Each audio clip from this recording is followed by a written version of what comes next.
Anda membunuh hama tanaman, sama saja Anda menciptakan hama baru. Begini penjelasannya. Assalamualaikum warahmatullahi wabarakatuh. Kami dari DPC Tani Merdeka Kabupaten Kendal ingin menyampaikan informasi-informasi yang berkenaan dengan pupuk organik dan pestisida nabati.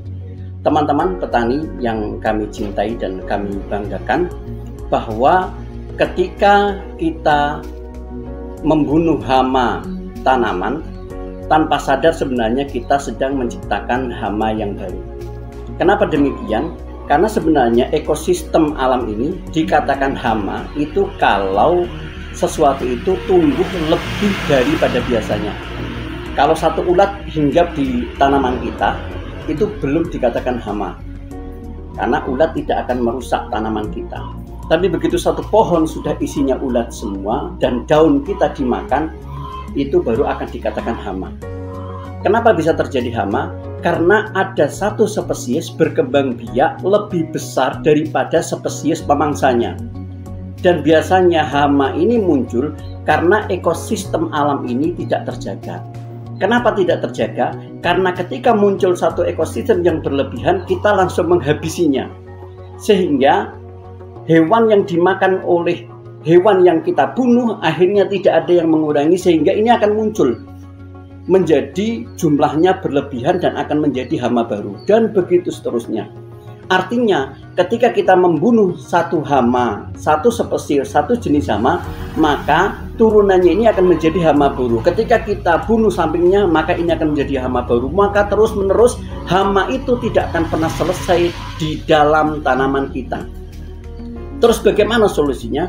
Solusinya kita harus menciptakan ekosistem makhluk hidup secara seimbang. Oleh karena itu sangat dibutuhkan yang namanya pestisida nabati. Ini ada mereknya.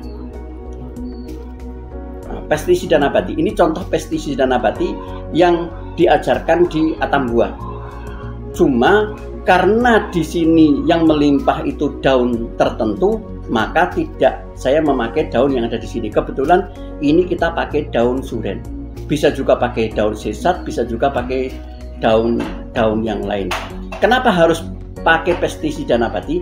Karena pestisida nabati sifatnya tidak membunuh, tetapi mengusir. Jadi ketika hewan itu pergi, dia tidak mati, nanti ekosistem itu terjaga. Ketika ekosistem sudah terjaga oleh alam, maka tidak ada yang namanya hama, karena semuanya hidup sesuai dengan jalurnya. Itulah yang diharapkan kita. Tapi ketika kita memutus satu rantai, maka rantai selanjutnya akan rusak semua dan akan menjadi hama secara berurutan. Oleh karena itu, mari kita budayakan menggunakan pestisida nabati yang nantinya bisa mengatur siklus tatanan binatang-binatang yang kita anggap menjadi hama. Mungkin itu penjelasan singkat dari kami. Nanti kita lanjutkan di sesi selanjutnya. Assalamualaikum warahmatullahi wabarakatuh. Salam Tani Merdeka, sejahtera, sejahtera, sejahtera.